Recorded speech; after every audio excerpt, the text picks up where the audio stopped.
Today I will be talking about labor, social identity, and happiness with Jaï Bristow. Jaï is a diversity, equality, and inclusion consultant, and I'm so excited to have you here. Hello, Jaï. Hello, thanks for having me. You're very welcome. Thank you for making the time for this.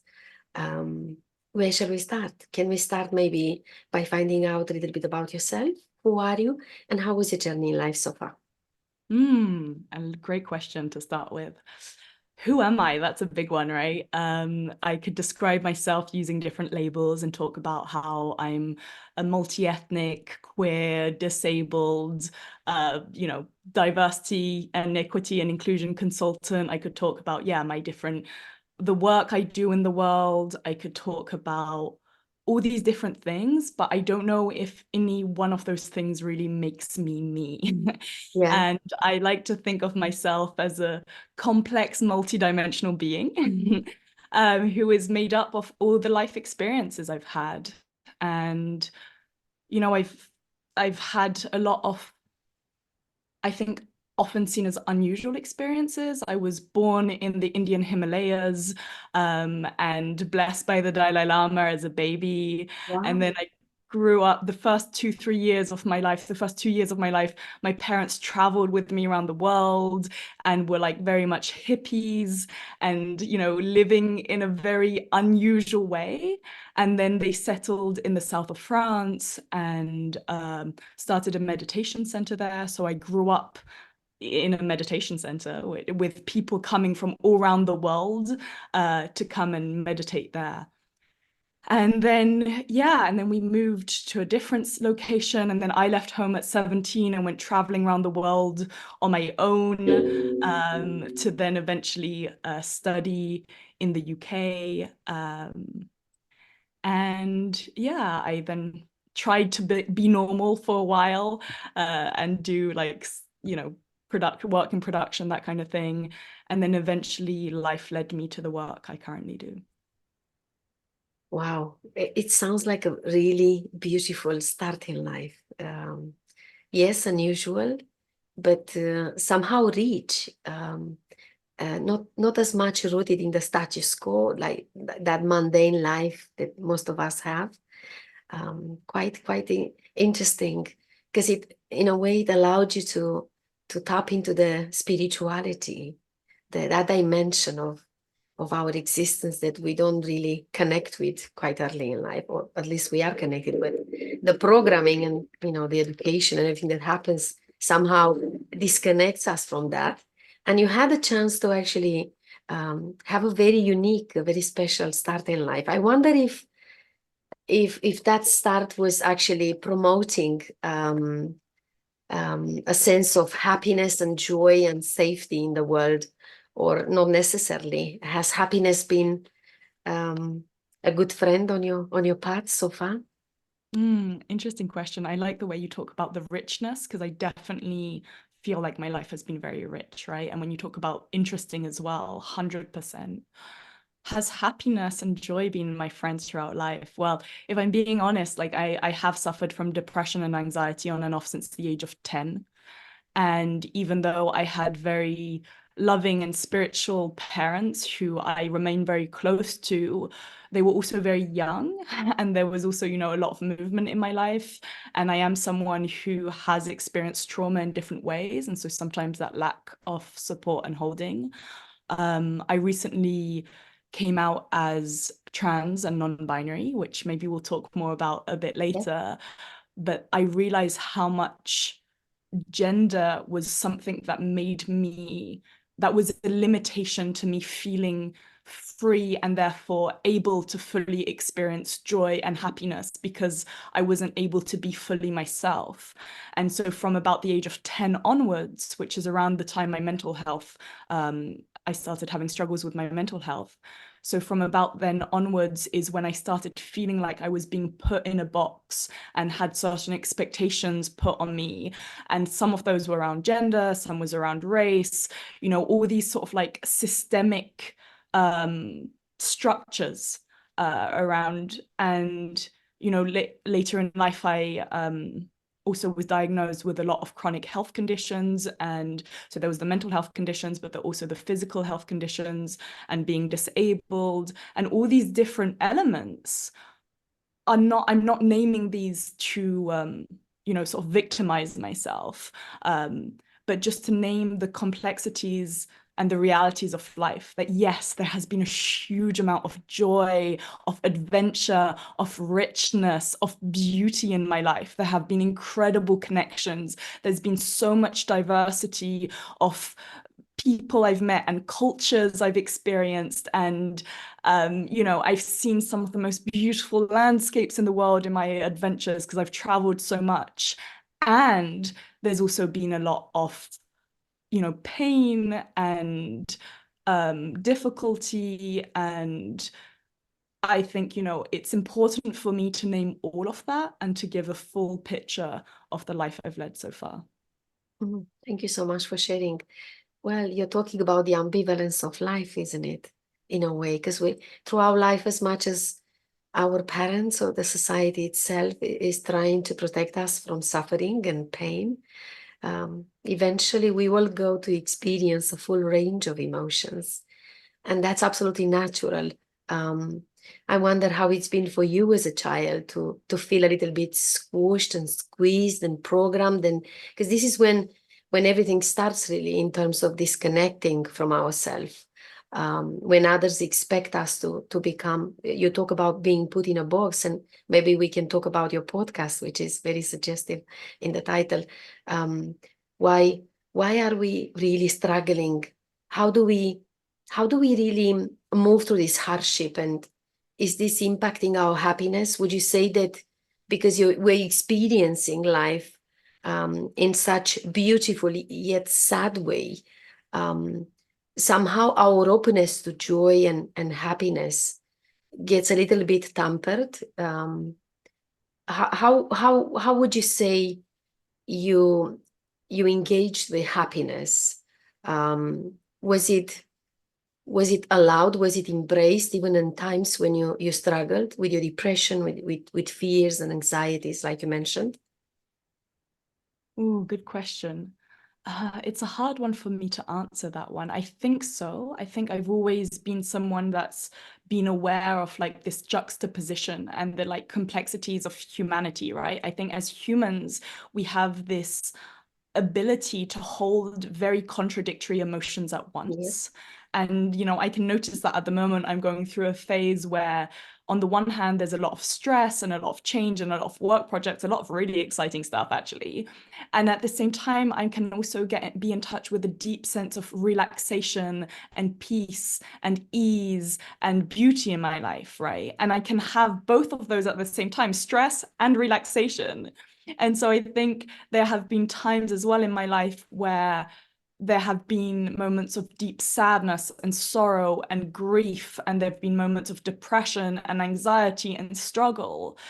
And yet, when it's never monotonous, it's never just one thing. There have also within that been moments of sudden moments of joy or moments of pleasure or moments, and sometimes they're only moments in phases that have been painful. And then other times it's the opposite. I go through phases where there's more of a connection to joy and abundance and beauty.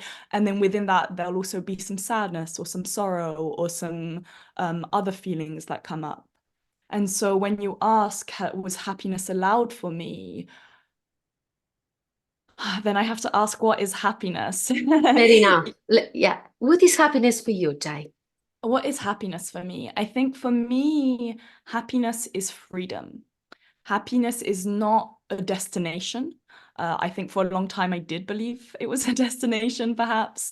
But for me, growing up in a Buddhist meditation center, you learn about sort of like the wheel of samsara, hope, greed, and delusion, and this idea that constantly thinking, oh, if only I get this thing, then I'll be happy. And then you get that thing and you're still not satisfied. And then if only you get that thing, and sort of the illusion of all of that. And so for me, maybe I didn't have it as strongly as some people, although I still had it and I still have it sometimes. So but there was still this kind of sense of like maybe always trying to find the silver lining, trying to find the positive in each thing and focusing more on that and not being able to fully embrace my full range of emotions. And I'm also someone who's always felt things very intensely. So whether it was the good or the bad or the, in between, it was often very all-consuming, every emotion. And so sometimes like even joyous feelings felt too much for my body to be able to manage. And I think through the personal development work I've done and the spiritual work I've done and the trauma healing work and all these different paths that I've followed, I've got to a point where I've developed much more capacity to feel everything fully without being like, swept up in the waves of each emotion, and feeling the emotions manifest in me as opposed to feeling them wash over me and take me along with them, if that makes sense. Yes. And so I don't know if I answered your question about what happiness is, but for me, there's something to do with freedom within it, and the freedom to fully experience it all, to be as authentic as we can, to be as much oneself as we can, and also to recognize the connection we have with each other, as opposed to, like I say, a destination, or, oh, if I get this thing, or if this thing happens, then I'll be happy, right? It's like, where is the happiness in me right now? Where can I find that freedom, that joy, that spark in this very moment? Thank you so much. It's a beautiful answer, and very profound. You're such a great thinker and feeler as well. I'm just like you, feeling everything deeply and thinking deeply on everything. And I suppose when you describe that sense of maturation as you move through these stages of self-discovery, healing, and growth, and you allow yourself to be more in the present moment and more mindful, more consciously aware in the here and now, then connecting and observing those sensations, those thoughts, and those emotions in all of these parts of you. It doesn't really diminish the intensity of them, but it doesn't, probably in a way, if we move into the identity gently, maybe it allows us to realize that we can't be fully identified with that because we exist way beyond that. I know the complexity of our existence is so amazing. We can't just limit ourselves to that experience. This is how I at least understand what you just said. So beautiful. So where in this journey, Jaï, have you become interested in healing and social justice? I love that you've put those together in the same sentence, because for me, social justice is healing, right? And we've talked a little bit about spirituality, and often in like personal development work, trauma healing work, and spirituality, which for me all go very well together. I noticed that we work a lot on like internal structures, right? We might talk about the superego or the inner critic, or we might talk about the soul child, or like these different structures that are within us. And yet, for me, it's impossible to have those conversations without also looking at the external structures which are in society, which mirror the internal structures. Like, where does our superego come from, right? It doesn't just come from our parents. It comes from all the messaging there is in society. And we have all these structures, I've named some of them already, around like race and gender and class and, sexual orientation, which is often tied in with the gender piece, and around disability, and all these different things, which are like structures in society, which are trying to put us in boxes, hierarchize us, like tell us, who has more value than someone else. And all this messaging around these are going to impact and influence and support the inner structures. And these outer structures are going to be created from people who are very identified with their ego structures, right? Very identified with deficiency. And so for me, the healing goes together. Like, it's when we heal, we need to heal ourselves, and we need to do collective healing at the same time. We can't do one without the other. So that's what a lot of my work is looking at external and internal structures. It's how do we heal the collective as well as the individual, and see that there is no separation. There is no way of healing one without the other. And I see many schools of thought, many paths, too many, the majority, which tend to focus on one or the other, and they end up creating more division and binary, right? So we see a lot of spiritual schools, trauma healing schools, personal development schools, that kind of thing, which focus on the internal and the individual and forget to factor in the social and the systemic. And then we see like activist circles and people who want to change the world, and that's fantastic. And they focus on the external, but then they burn out because they haven't had the chance to do the internal work at times.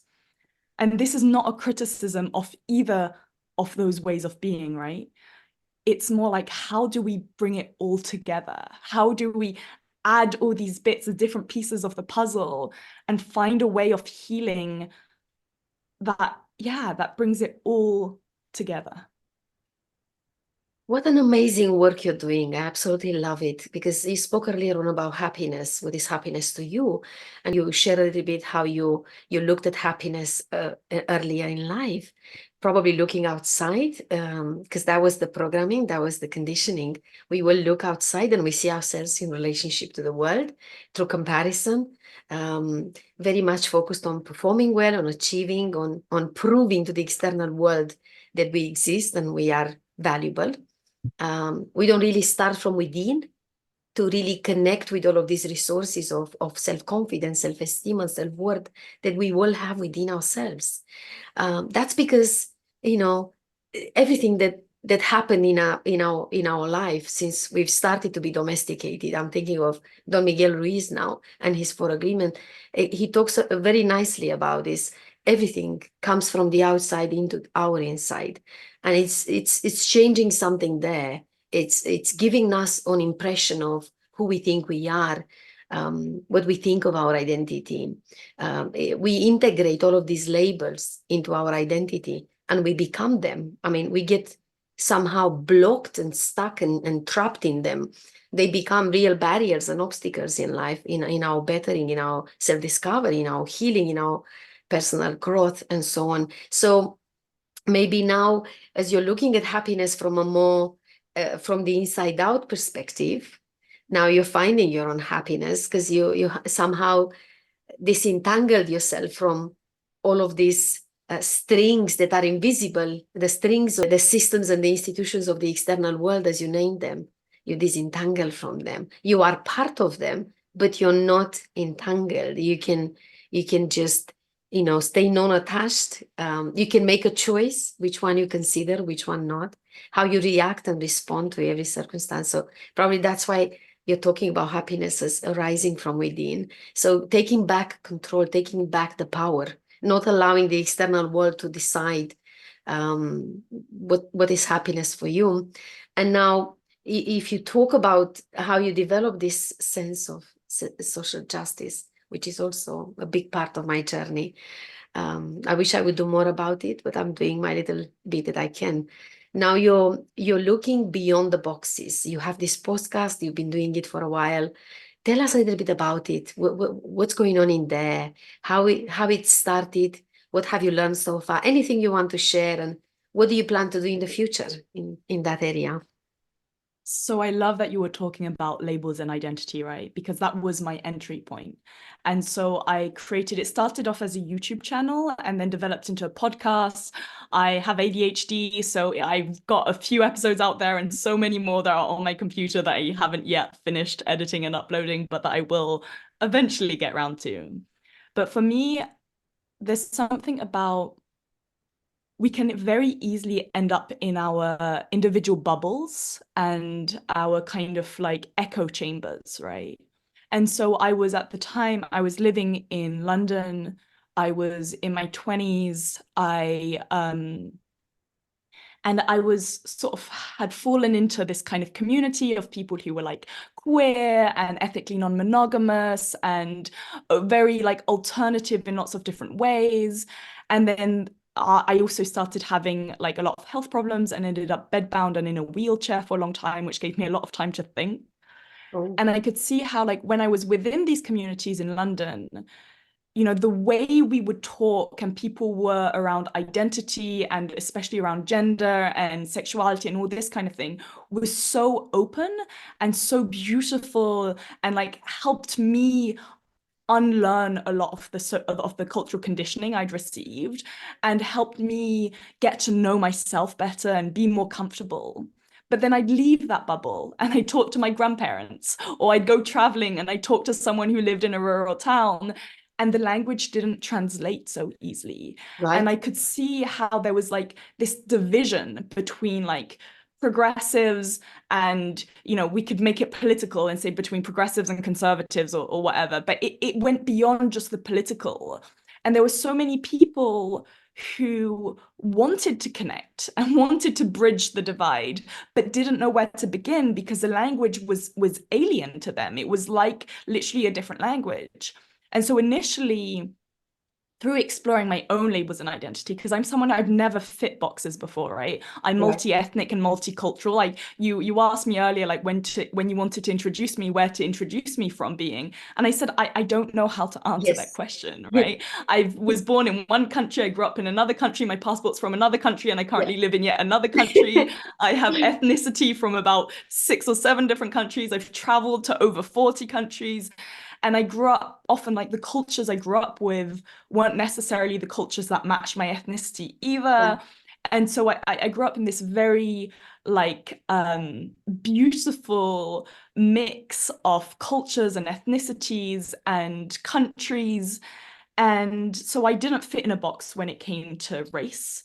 I didn't fit in a box when it came to sexual orientation or sexuality. I identify as pansexual, which means I'm attracted to people regardless of their gender. Yes. Sometimes I say I'm bisexual because it's easier, but I don't believe in the gender binary. Yeah. I don't fit into boxes when it comes to gender. I don't feel like a woman or a man, but I don't feel like a third gender either. I kind Right. of go beyond these boxes in all these different ways. And then even with a disability, it's like I have all these chronic health conditions, and sometimes I'm completely incapacitated, and other times I'm perfectly functional and my symptoms fluctuate.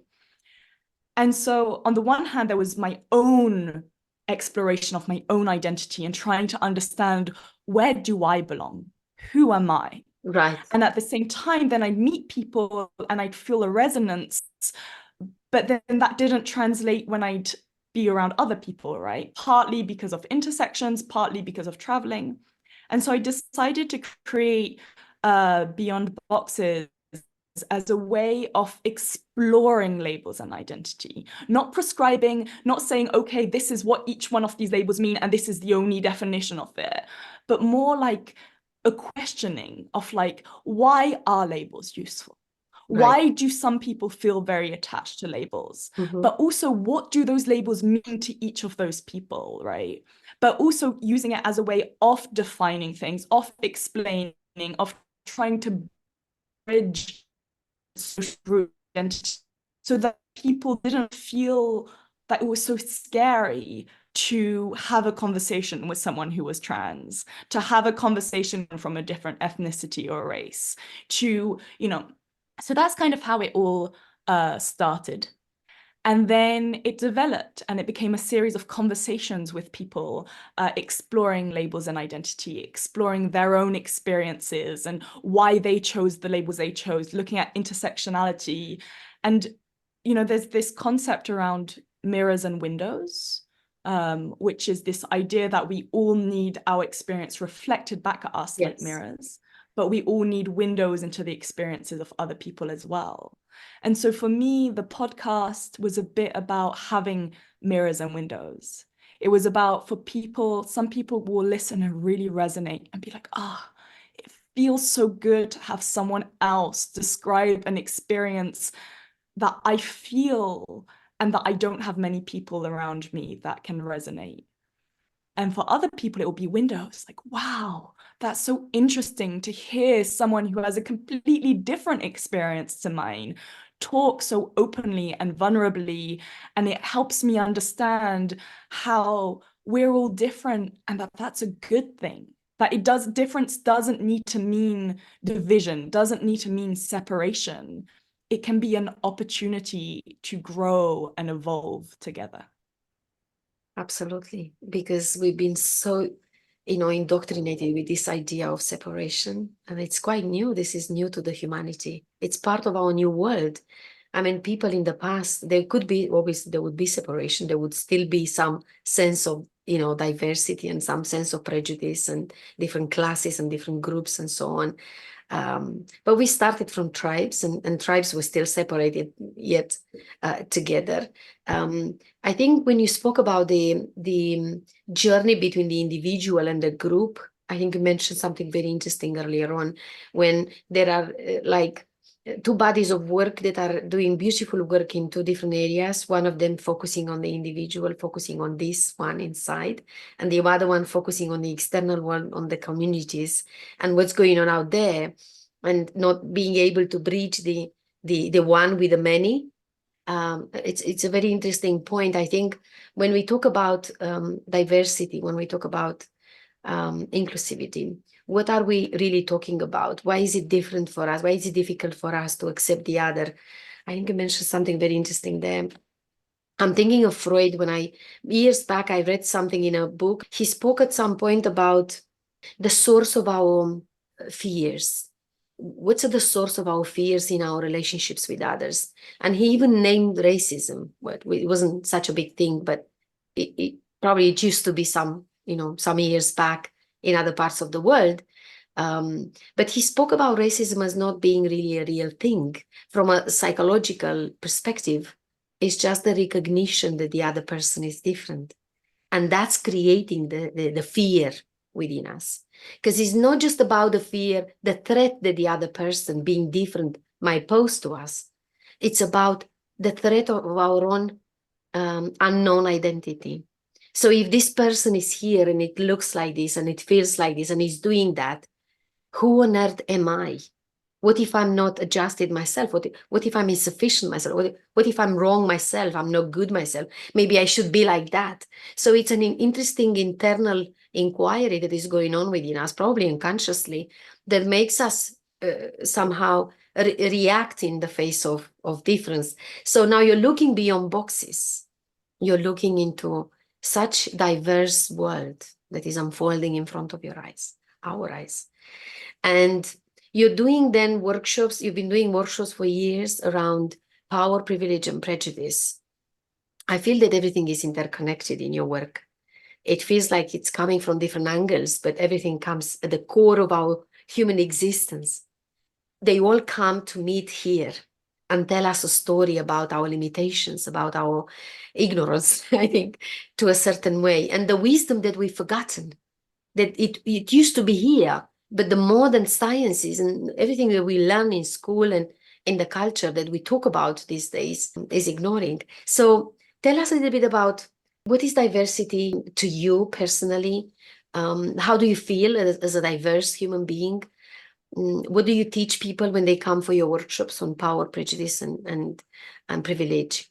Anything that might be relevant for this stage in our conversation? So it's interesting, as you were speaking, I was reflecting back on how my last name, Bristow, means the place of the bridge.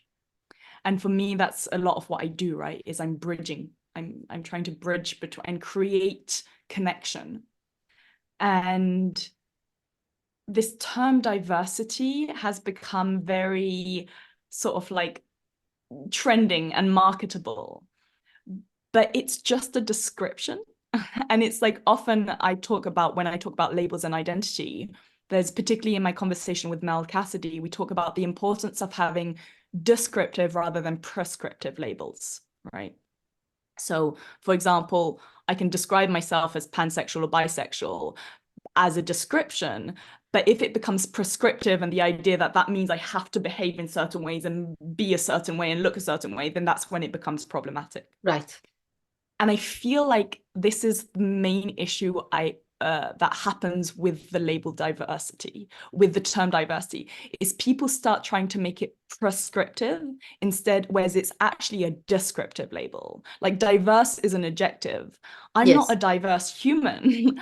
I can look at a group and say whether there's diversity within a group, right? Is there diversity in terms of age, in terms of race, in terms of gender representation? And the only way that we can get to a point of diversity is if we do the work and create like inclusive spaces. But people often, not just with this, but with most things, are looking for shortcuts. People want to bypass doing the work and so people have started like, let me find a Black woman and put her on my website. Ta-da! Yeah. Diversity tick. Yes. But if these companies or these places or these events or these people or whoever it is aren't doing the work to actually learn about what it means to be truly inclusive, to decondition everything that like I said, I've done a lot of deconditioning. And because this is the other thing, whether you belong to a group that is the dominant group in society, or whether you belong to a group or groups that are the oppressed in society, we all need to unlearn, because we all receive the same messages that certain people are worth more than others simply because of their social identities, simply because of the groups they belong to. And most of these identities are social constructs. Gender and race are social constructs. And so we all need to unlearn this messaging, because if not, we'll all end up playing it out, right? And so simply putting a Black woman on a website does not mean that that space is safe for everyone. So if we want diversity, how do we do it? We create inclusion. How do we create inclusion? We start by doing the work ourselves. We start by like questioning our limitations, educating ourselves about gender, race, sexuality, disability, class, all these kind of things. We start noticing, we start visibilizing these invisible systems that exist in society, that are embedded in every aspect of our society, right? And we can't do the work of freeing ourselves from them until we see them. So that's why I have an online course on power, privilege, and prejudice, currently available in French, but I will be doing an English version soon. And it's 6 modules. And the first 3 are about becoming aware of, and then the next 3 are about doing the work to free ourselves from, because we can't free ourselves of something that we're not even aware of, right? And all the while we're not aware of it, we're just going to keep acting on autopilot. We're going to keep playing out the same dynamics again and again and again. So for example, if I'm someone who belongs to like oppressed groups, whether it's because I'm racialized, whether it's because I'm perceived as a woman, whether it's because I'm trans, whether it's because like any of these things, if I've internalized the messaging from society, I will believe that I am lesser than, that I am the problem. And so I will have internalized those beliefs. And it means that I'm less likely to apply for higher positions. It means that I'm less likely to put myself forward because I've been told that I am not worthy, right? For example. Meanwhile, people who are from the dominant group will be told that they are that they are worth more than those people, big quote marks for those who can't see me, over there kind of thing. And so again, then we end up with these like power dynamics of certain people feeling more entitled because of the ways that they were conditioned, and other people feeling lesser than because of the ways that they are conditioned. And then inevitably, if no one is aware that this is the messaging they receive, they will play out power dynamics amongst themselves. And we will end up repeating these cycles that have been going on now for a very long time, where certain people have more systemic privilege and therefore have more power than other people. And so that's why, like, when people strive for diversity without doing the work, it's like putting a band-aid on a really big wound, right? And so that's why to actually heal, we need to address the root cause of the wound. We need to look at these systems. We need to do the work internally and externally. And this is where focusing on things like inclusion and equity or equality. And I talk about the difference in my course. And I actually talk about needing an equitably equal society. And what I mean by that is like, we need the equity because if we're focusing on the individual, then we need equity. We need to see that not everyone is the same, that, you know, we talked about difference earlier, Yes.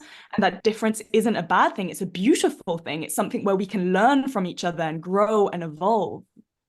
But if we ignore the difference and go, oh, I don't see color, I don't see race, I don't see gender, I don't see difference, that actually that's part of the problem, because we end up playing these patterns because we are not treated differently and we have internalized messages.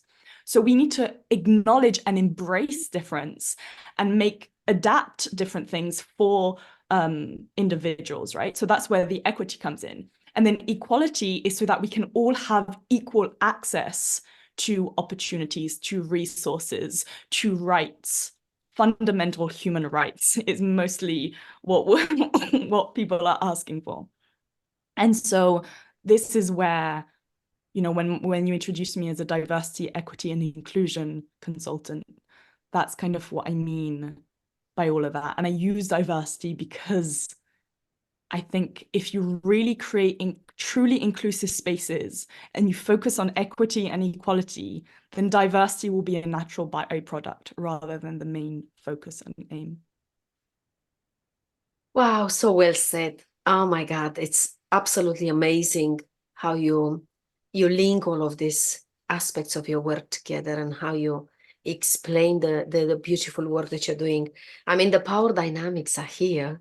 We have not, you know, all of us, without doubt, been affected by them, whether we fall into the privileged side or into the disadvantaged side, you know, or we switch roles sometimes, to be honest, in different aspects of our life, in different times of our lives. It's a reality that we all live. And you're right, when you talk about education, it's so important to actually look inside. Because now we're talking about the inside and outside as well. Many people think that personal development is about reading books. You know, they just capture information and they just absorb, and they don't know what to do with it because they don't really work on the inside. And then they become like just like you know, a database, and they just, you know, talk and they just verbalize and say things, but it doesn't really come out of a sense of coherence, whilst you talk in a very coherent way about the beautiful work you're doing and how you understand different and diversity and how you understand inclusion and inclusivity and how you understand equality and equity and so on. Now, can you say a few words, please, Jaï, around prejudice? Maybe if you wish, share a personal experience or something that you've helped, maybe you lived it yourself or you helped someone else going through a difficult path in terms of prejudice. Maybe talk about your own experiences, you know, transcending different labels and identities and just choosing what fits right for you, what is aligned with you right now inside. Anything really. So I'm actually going to define power, privilege, and prejudice, because just like when I was talking about diversity, equity, and inclusion, and how it's important to contextualize, because, you know, again, with all language, with these labels, with these words, we have like associations and assumptions. So sometimes it's helpful to define what we're talking about. But before I go into that, I just really wanted to acknowledge what you were saying about how, you know, sort of embodying what I'm speaking, because that's how I developed these courses. I was actually at a nonviolent communication workshop, and there was a half-day teaching on power and privilege. And I saw how it quickly became very cognitive, and everyone's debating in these kind of very intellectual ways, but people aren't really feeling and embodying what they're saying, aren't really noticing the impacts of what's happening internally when they're talking about, you know, whether it's about immigration or race or religion or sex work or any of these topics that are often quite taboo and divisive, and how it's so easy, again, to create an us versus them in our minds, regardless who the us is and who the them is. And that actually, like we were talking about earlier, healing happens collectively. Healing happens when we factor in, yes, our individual, but also our collective humanity. So I just really wanted to reiterate that before I go into talking about the other bits. Thank you so much for that. Yeah. So power, privilege, and prejudice. Yes. So power, for starters, often I think people misunderstand power, right?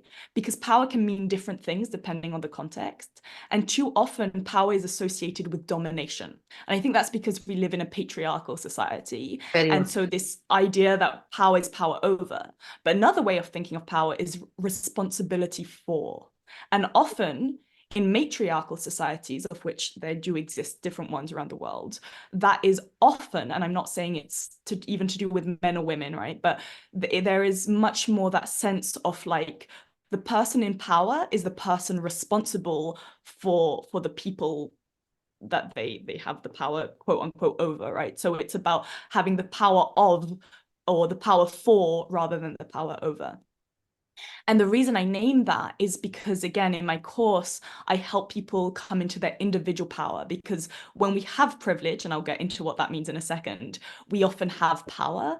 And that, yes, there is like governments, and we can think of power as like the people in authority and the people with a lot of power can do stuff, but we each also can use our own power to create positive change in the world. And if we think of power as responsibility as opposed to domination, I feel like that often can really help shift something, and again, help us connect to what I was talking about earlier of like collective healing and collective care, as opposed to just focusing on the individual, which is very associated with the domination, right? I have power and therefore I need more by dominating everyone else. Whereas, oh, I'm responsible for everyone. How can all our needs be met? Has a very different flavor to it. Privilege. Again, this is a word that people can feel very reactive to, and I understand that. I understand why when people are told, because you're white, you have privilege, because you're a man, you have privilege, because you're cisgendered, you have privilege, why that can feel like, hey, hold on a minute. That's not fair. I didn't choose to be any of these identities. I've had to work really hard to get to where I've had. I don't have things handed to me. Like, I don't feel privileged. And I acknowledge that that's true. And when we're talking about privilege, we're talking about systemic privilege. What does that mean? It means that, when we're looking at these systems that exist in society that we've mentioned, race, gender, class, disability, those kind of things, they are systems that have been created on purpose, usually, to put people in boxes and categorize people and put them in a hierarchy of some people are worth more than others. And therefore, the people who are considered subhuman a lot of the time have also a lot more obstacles in life, right? So, at the moment, there's a huge conversations in different countries around trans rights, and trans people are debated as if like their existence is debated, and whether they should have or we should have fundamental human rights. And it is awful what's happening. And we've had the same thing happen around race, like slavery was legal not that long ago. Yeah. And Black people were considered like animals, not human, but animal. And if you're listening to this and I invite like a breath, because it's uncomfortable. And again, my work is about feeling into that discomfort as we talk about this stuff, right? Because that discomfort is part of the key of unlocking and empathizing with humans. And so when we talk about privilege, we're not saying that you have things easier. We're saying that none of us choose our social identity. We don't choose to belong to dominant groups, and we don't choose to belong to oppressed groups.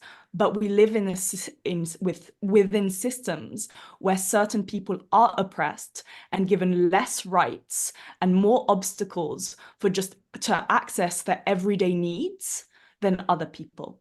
And so when you belong to the dominant group, you feel like you're just normal, quote unquote, right?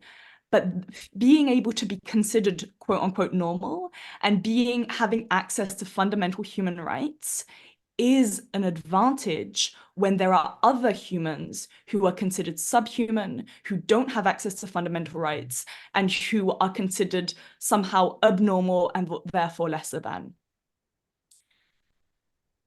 So that's, sort of a little taster of what I teach in my course around power and privilege. And then prejudice. Prejudice is about the bias that we all have, whether conscious or unconscious, towards other people. And I think this whole conversation, we've talked a lot about prejudice, the us versus them, the some people are considered lesser than. And, you know, you asked about an example from my own life. And it's actually really hard for me to choose one example, because it's just like it's hard to explain privilege to some degree, because it just feels normal. Like when you experience oppression and discrimination and prejudice on a daily basis simply because of who you are, you can notice like when there's a macro aggression, and sometimes you become aware of the microaggressions. But I can't say this is my experience of prejudice as an isolated incident from the rest of my life. Yes. Thank you so much So for sharing. And I'm sorry, obviously, we live in this world that we are recreating every day through our own actions, through our own thoughts and ideas about the world. I was thinking when you spoke about power and the dominant and the responsibility, how you can actually use your power in the world. And also it's valid for privilege and prejudice as well. And I think for anything really, I think what matters here, what makes the difference is the conscious awareness or the lack of it that we carry with us. Because you can be in a very powerful position and use it to do good, use it to benefit yourself and others. But of course, you can use your power for destruction and for evil. And I think whether we look at this through the perspective of the dynamic between a couple or between a family structure, or maybe between a little community or a larger community, or even at a global level, if you look what's going on between countries in the Middle East, in Ukraine, with Russia, and different other parts in the world where there's civil wars and stuff that no one talks about, you know, where people suffer. I mean, it's absolutely irrelevant how we're looking at this, because in all of these structures, we have the same issue. And I think at the core of it is how consciously aware are we about ourselves, who we are, why we are here for, what is the purpose of this existence, beyond this mundane life that goes in and out and so on, like you mentioned, like an accidental life, really, by default, just because our nervous autonomic system has been wired to function this way. If we don't take the moment to stop and reflect a little bit on this, what is going on right now into my internal life and out there? How are these two meeting? How are they exchanging love or hatred or whatever? Where am I? And then how am I contributing to all of this? Whether it's privilege or prejudice, and how am I using this? You know, how is this enhancing my life? How is this helping me grow, become more aware of my growing edges, of my those very unpleasant facets of my being? So we're talking about conscious awareness essentially, that makes the difference, and not everyone is introduced to practicing being self-aware, isn't it? I wonder if you want to comment a little bit on what kind of role has meditation and having a self-care practice played in your life, being born in a Buddhist meditation center. yeah, I love everything you've just said about conscious awareness, because it's exactly right. You know, that if, for example, if we're talking about prejudice, we all have prejudice. I have tons of prejudice still. Yes. But with conscious awareness, I can notice that when my prejudices come up and not play them out. It's like I regain autonomy and choice. And it's again, like, you know, and they all play into each other, right? So if I'm again, that like how I was talking about the link between privilege and power, like the more systemic privilege we have, the more power we have, and we can choose to use that power responsibly as opposed to using it to play out and maintain the systems. And so for me, like meditation has been a fantastic tool and a fantastic way into this social justice work. It's been the opportunity to get to know myself fully. And, you know, I think it's an ongoing lifelong journey. So I'm not sure I know myself fully yet, but to get to know myself more fully, maybe I should say, to get Yes. to know myself to get to know the ways I think and to have that moment of pause between having a thought and being identified with that thought. That thought doesn't have to be, this is even my thought, or this isn't. Oh, it's more like, oh, this is interesting. I'm having that thought.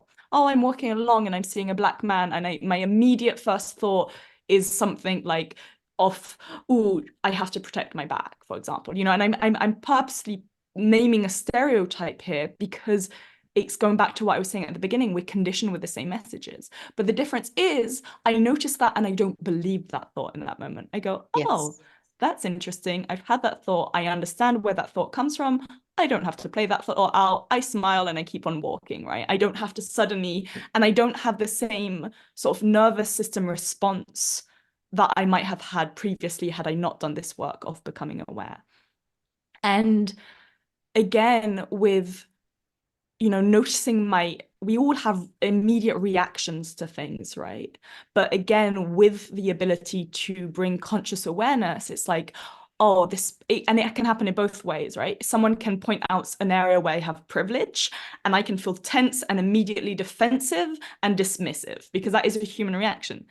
But again, if I have the conscious awareness, I don't have to play that out. I can be like, oh, I'm having a reaction. And then I can have that pause before I respond or react from that reaction. And instead be like, what do I need right now? Do I need to just hit pause on this until my nervous system has settled? Yeah. Or do I, in this moment, just by noticing it, has that like popped the charge? And can I just, have a conversation or can I just name my reaction in that moment? But it also, and maybe most importantly, helps me when I'm in a situation where I'm the person belonging to an oppressed group and we're talking about that topic. So for example, if we're talking about race and I'm the only brown person in the room, right? And then again, that conscious awareness, it gives me so much more strength and capacity. It gives me the ability to sort of stay steadfast in myself. And because I've done a lot of trauma healing work, when someone said something, I can notice my response and I can set boundaries. I can look after myself and I can speak in a way that's not perpetuating conflict. And this is not to say that there's anything wrong with when that happens, because again, it's normal. It's normal that if someone says something, it's going to literally trigger me because of systemic trauma, which again, I think in the trauma circles, too often people focus on the individual and forget the systemic. Oh, yes. Yes. Yes. So it might trigger me. But again, if I have that conscious awareness, I have more capacity to notice my triggers and to take a moment and then not get caught up and identified in the loop and in the conversation and not try and start defending myself, right? So for example, if the person opposite gets defensive or dismissive, I can say, see you're having this reaction, and I don't have to feel responsible for making that person feel better about themselves in that moment. Jaï, what a gorgeous way of selling the purpose of meditation and the beautiful benefit of meditation. Thank you so much for that. I think it's a little bit misunderstood, the concept of meditation these days. We hear everyone talking about meditation and talking about different things. I suppose there is not one thing. We should allow for I don't know, maybe expansion and experimentation, because that's the nature of life. But I truly agree with everything that you said. We really can use this beautiful tool, internal tool that we have within ourselves to just get in touch with who we really are, with our true self, with our conscious awareness, and maybe be more aware of the traumatic responses we have within ourselves if we haven't healed some old wounds. Maybe using them as opportunities to do a bit of healing as we are working in our self-reflection, in our maybe therapy work and so on. So I strongly encourage everyone to maybe develop a sort of practice of self-care and include a little bit of meditation as well, because it does change our life, and it's very beneficial. I wanted to say also that you talk like a very experienced therapist, and this is very interesting. I think you would make an amazing therapist. I think you're still healing from your work, everything you're doing. You're still in the healing professions, and what a beautiful way of using maybe those moments of adversity and hardship in your life that made you a little bit confused and depressed and not knowing what's going on, and how you actually describe the post-traumatic growth within you, maybe in the same way I do it with my own journey, because I'm here because I suffered a lot, not because just, I've been really, really happy and I decided I'm going to be a therapist one day, and Mhm. go all day long to listen to people and to their stories, and generally hold them into a space of